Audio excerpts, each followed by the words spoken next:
Hello, it's your boy out here, and I tried out the Hex Hunter bow. I had a lot of requests on Discord and the comment section to see how bows worked in Legacy, and I had my own assumptions about it, but I had to test it out. So I went ahead and bought the Hex Hunter bow. I didn't put the best in slot perks on it, like Aftershock 4E2.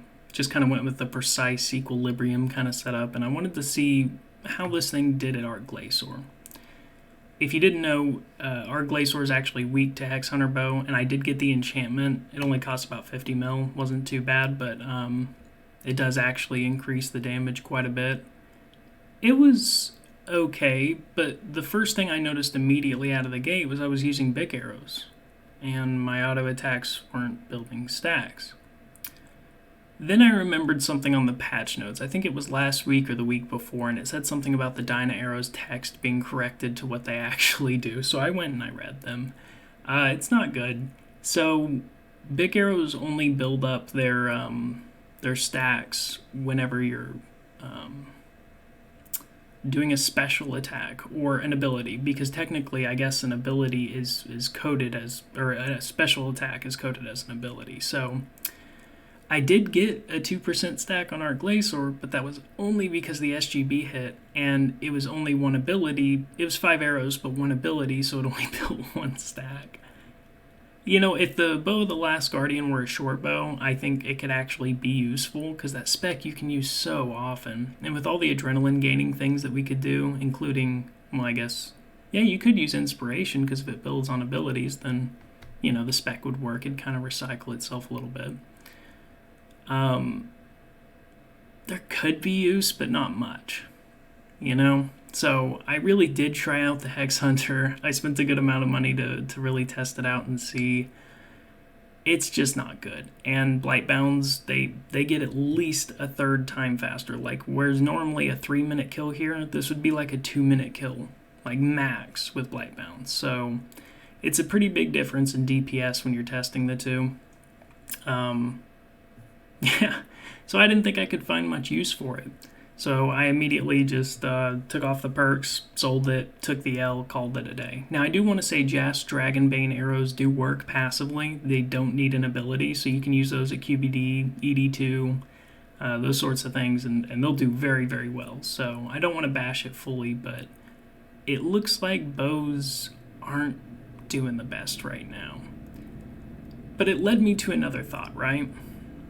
If the big arrows only work on abilities, well, I've been doing a lot of speed runs with SGB and full arrows. And I thought the specs were bigger, right? But I didn't know. So it took a really long time because of SGB's cooldown, but after selling the Hex Hunter bow, I decided to test them and see, are these arrows actually making an impact? Are they changing the spec damage? Is it really that big of a deal? Because I want to know if we're going to waste a bunch of money in Legacy, because I'm like, man, I've gone through like 5,000 arrows. How much of this was needed, you know?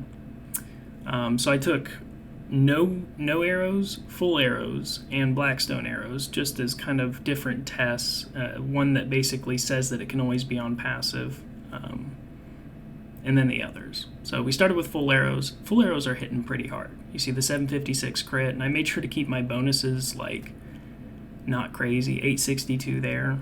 So I didn't use auras and a bunch of difficult things to calculate, just an overload and a few specs. And with our Glacier, they pretty much all hit. So I was pretty impressed with the full arrows. I think it's pretty clear that it makes a 15% damage increase. I didn't see any normal spec, and I tested no arrow normal specs, the most out of everything, right? But I also wanted to test the Blackstone arrows because they provide a damage to them. So I'm like, okay, is it the damage or is it the full spec that's actually giving me that damage? It's clearly the full spec. The Blackstone arrows hit just as hard as no arrows, if not softer, it almost looked like for a bit, but then I saw a good spec and I was like, there it is. Yeah. So you can use the special arrows in the SGB. I wouldn't recommend Bic because 2% poison damage is not worth the full damage that you'd sacrifice, but now you know. A lot of these arrows can't be used in Legacy, and that's not a problem.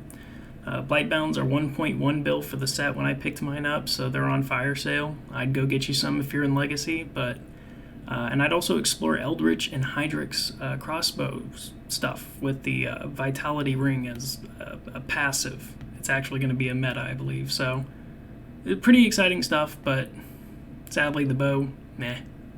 Hope you enjoyed.